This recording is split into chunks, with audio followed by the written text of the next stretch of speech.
അപ്പോൾ നമുക്ക് ഫൈനൽ അക്കൗണ്ട്സിൻ്റെ ഒരു ക്വസ്റ്റ്യൻ എങ്ങനെ സോൾവ് ചെയ്യാൻ നോക്കാം. How to solve a question of final accounts of sole proprietor. Sole പ്രൊപ്പറേറ്ററുടെ ഫൈനൽ അക്കൗണ്ട്സിൻ്റെ അഡ്ജസ്റ്റ്മെൻറ്റോട് ചേർത്തിട്ടുള്ള ഒരു ക്വസ്റ്റ്യൻ ആണ്. ആദ്യം identify the place of each item in the financial statement.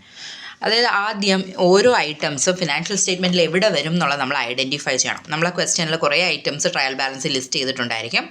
അതിൽ ട്രേഡിംഗ് അക്കൗണ്ടിൽ വരുന്നത് ഏതൊക്കെയാണ്, പ്രോഫിറ്റ് ആൻഡ് ലോസ് അക്കൗണ്ടിൽ വരുന്ന ഏതൊക്കെയാണ്, ബാലൻസ് ഷീറ്റിൽ ഏതൊക്കെ വരുന്നുണ്ട്. അപ്പോൾ അതെല്ലാം നമ്മൾ എന്ത് ചെയ്യണം, ക്വസ്റ്റ്യനിൽ തന്നെ മാർക്ക് ചെയ്ത് കൊടുക്കണം ആദ്യം. പിന്നെ look into the adjustments. അടുത്ത് നമ്മൾ അഡ്ജസ്റ്റ്മെൻറ്റിലോട്ട് നോക്കാം. അപ്പോൾ അഡ്ജസ്റ്റ്മെൻറ്റ്സിൽ നമുക്ക് എന്താ അഡ്ജസ്റ്റ്മെൻറ്റിന് നമ്പർ കാണുമല്ലോ, 1 2 3 4 അല്ലെ ABCD നമ്പേഴ്സ് കാണും അഡ്ജസ്റ്റ്മെൻറ്റ്സിന്. ആ ഒരു അഡ്ജസ്റ്റ്മെൻറ്റ് നമ്പേഴ്സ് നമ്മൾ ആ ഒരു കൺസേൺഡ് ട്രയൽ ബാലൻസിലോട്ട് അഡ്ജസ്റ്റ്മെൻറ്റ് നമ്പേഴ്സ് നോക്കിയിട്ട് മാർക്ക് ചെയ്യാം. So that you remember to do. അതായത് നിങ്ങൾ മറന്നു പോകത്തില്ല. ഓക്കെ, ഒരു അഡ്ജസ്റ്റ്മെൻറ്റ് നമുക്ക് വിട്ടു പോകത്തില്ല. ഇനി adjustment item will be recorded in 2 places. പിന്നെ ഒരു ഇമ്പോർട്ടൻ്റ് ആയിട്ടുള്ള കാര്യങ്ങളുണ്ട്. അഡ്ജസ്റ്റ്മെൻറ്റ് ഐറ്റംസ് നമ്മൾ 2 പ്ലേസിൽ റെക്കോർഡ് ചെയ്യും. ഒരിടത്ത് മാത്രമല്ല അഡ്ജസ്റ്റ്മെൻറ്റ് നമ്മൾ റെക്കോർഡ് ചെയ്യുക. ഒന്നുകിൽ ട്രേഡിംഗ് അക്കൗണ്ടിലും P&L അക്കൗണ്ടിലും, അല്ലെങ്കിൽ P&L അക്കൗണ്ടിലും ബാലൻസ് ഷീറ്റിലും. അങ്ങനെ ഏതെങ്കിലും 2 അക്കൗണ്ട്സിൽ ഉറപ്പായിട്ട് അഡ്ജസ്റ്റ്മെൻറ്റ് ഐറ്റം വന്നിരിക്കണം. ഓക്കെ, ഇനി അങ്ങനെ വന്നിട്ടുണ്ടോ എന്നുള്ളത് ഉറപ്പ് വരുത്തുക. പിന്നെ now start writing each item into the accounts. ഇനി നമുക്ക് 1 by 1 ആയിട്ട് ഐറ്റംസ് നമ്മുടെ അക്കൗണ്ട്സിലോട്ട് എഴുതാം. കാരണം നമ്മൾ അക്കൗണ്ട്സിൽ ഐറ്റംസ് ഐഡൻറ്റിഫൈ ചെയ്ത് കഴിഞ്ഞു ഏത് അക്കൗണ്ടിലാണ് വരുന്നതെന്ന്. അത് കഴിഞ്ഞിട്ട് അഡ്ജസ്റ്റ്മെൻറ്റ് നമ്പേഴ്സ് ഇട്ട് കൊടുത്തിട്ടുണ്ട്. അപ്പോൾ ഇനി നമുക്ക് എഴുതി തുടങ്ങാം. ആദ്യം ചെയ്യേണ്ടതാണ് നമ്മൾ പേരെഴുതുക. അപ്പോൾ ഇൻ ദ ബുക്സ് ഓഫ് ഏത് കമ്പനിയാണോ ആ കമ്പനി, അല്ലെങ്കിൽ ഏത് സോൾ പ്രൊപ്പറേറ്റർ ആണോ അയാളുടെ പേരെഴുതുക. എന്നിട്ട് trading and profit and loss account for the year ended. Trading and profit and loss account for the year ended എന്ന് എഴുതി പർട്ടിക്കുലേഴ്സ് എമൗണ്ട് കോളം ഡെബിറ്റ് സൈഡിൽ, അതേപോലെ പെർട്ടിക്കുലേഴ്സ് എമൗണ്ട് കോളം ക്രെഡിറ്റ് സൈഡിൽ. അപ്പോൾ അത് പ്രോഫിറ്റ് ആൻഡ് ലോസ് അക്കൗണ്ട്. പിന്നെ balance sheet. Balance sheet ആണെങ്കിൽ liabilities amount, assets amount. അപ്പോൾ അങ്ങനെയാണ് നമ്മൾ എഴുതുക. ഇനി നമ്മൾ എഴുതുമ്പോൾ എല്ലാം എന്ത് ചെയ്യണം, ഒരേ സമയത്ത് എഴുതണം. ഐറ്റംസ് 1 by 1 ആയിട്ട് നോക്കിയിട്ട് ഓരോ ഐറ്റംസ്, ഇപ്പോൾ ഫസ്റ്റ് ഐറ്റം ട്രേഡിങ്ങിലാണെങ്കിൽ അത് ട്രേഡിങ് റെക്കോർഡ് ചെയ്യുക, സെക്കൻഡ് ഐറ്റം P&L ആണെങ്കിൽ അത് P&L റെക്കോർഡ് ചെയ്യുക. ഒരേ സമയത്ത് തന്നെ 3 അക്കൗണ്ട്സും ഫില്ല് ചെയ്ത് പോവാം. Okay, for trading account debit side. നമുക്കിപ്പോൾ ട്രേഡിംഗ് അക്കൗണ്ട് ഡെബിറ്റ് സൈഡിലാണെങ്കിൽ നമ്മളൊരു കാര്യം ശ്രദ്ധിക്കണം. ആദ്യം ട്രേഡിംഗ് അക്കൗണ്ട് ഡെബിറ്റ് സൈഡിൽ നമ്മൾ എഴുതേണ്ടത് ഓപ്പണിംഗ് സ്റ്റോക്കാണ്. ഓപ്പണിംഗ് സ്റ്റോക്ക് എഴുതി കഴിഞ്ഞാൽ പിന്നെ പർച്ചേസസ്. അത് കഴിഞ്ഞാൽ പിന്നെ നമുക്ക് ഓർഡർ പ്രശ്നമല്ല. പക്ഷേ ഓപ്പണിംഗ് സ്റ്റോക്കും പർച്ചേസും ആദ്യം തന്നെ എഴുതുന്നതാണ് ബെറ്റർ.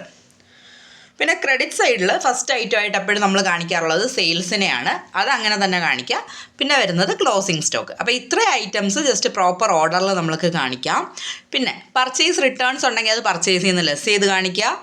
സെയിൽസ് റിട്ടേൺസ് ഉണ്ടെങ്കിൽ അത് സെയിൽസിൽ നിന്നും ലെസ് ചെയ്ത് കാണിക്കുക. അപ്പോൾ ഇത്രയാണ് കോമൺ ആയിട്ട് നമ്മൾ ട്രേഡിംഗ് അക്കൗണ്ടിൽ ശ്രദ്ധിക്കേണ്ട കാര്യങ്ങൾ. ഇനി fill up the accounts and start balancing. ഇപ്പം നമ്മൾ എന്ത് ചെയ്യുക, അപ്പം അഡ്ജസ്റ്റ്മെൻറ്റ്സ് എല്ലാം എന്താ അറ്റ് ദ സെയിം ടൈം നമ്മൾ ചെയ്തോളണം. അഡ്ജസ്റ്റ്മെൻറ്റ്സ് ചെയ്യാനുള്ളതും ചെയ്ത് 2 ഇടത്തും അത് മാർക്ക് ചെയ്ത് 2 ഇടത്തും അത് റെക്കോർഡ് ചെയ്ത് എല്ലാം കംപ്ലീറ്റ് ചെയ്യണം. അങ്ങനെ കംപ്ലീറ്റ് ചെയ്ത് കഴിഞ്ഞാൽ നമുക്ക് എന്ത് ചെയ്യാം, ഫുൾ ഐറ്റംസ് എഴുതി കഴിഞ്ഞാൽ പിന്നെ നേരെ ട്രേഡിംഗ് അക്കൗണ്ട് ആദ്യം ബാലൻസ് ചെയ്യുക. അപ്പോൾ gross profit or gross loss ആദ്യം കണ്ടുപിടിക്കണം.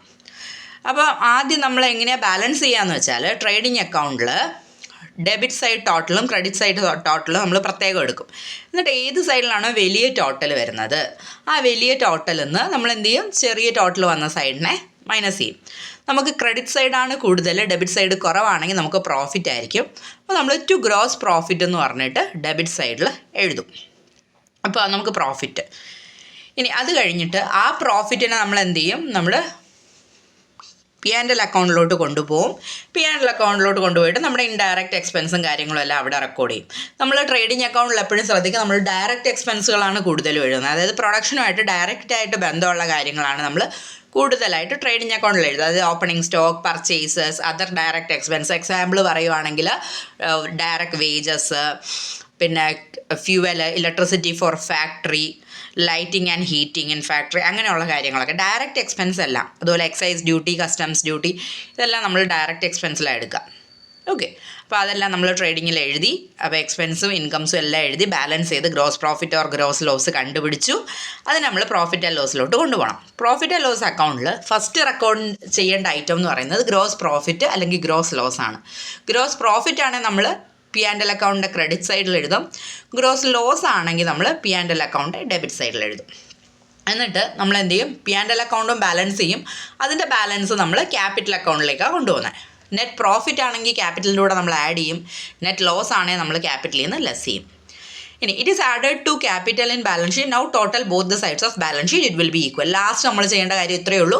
ബാലൻസ് ഷീറ്റിൻ്റെ രണ്ട് സൈഡും ടോട്ടൽ ചെയ്യുക. അത് ഉറപ്പായിട്ടും ടാലി ആവും.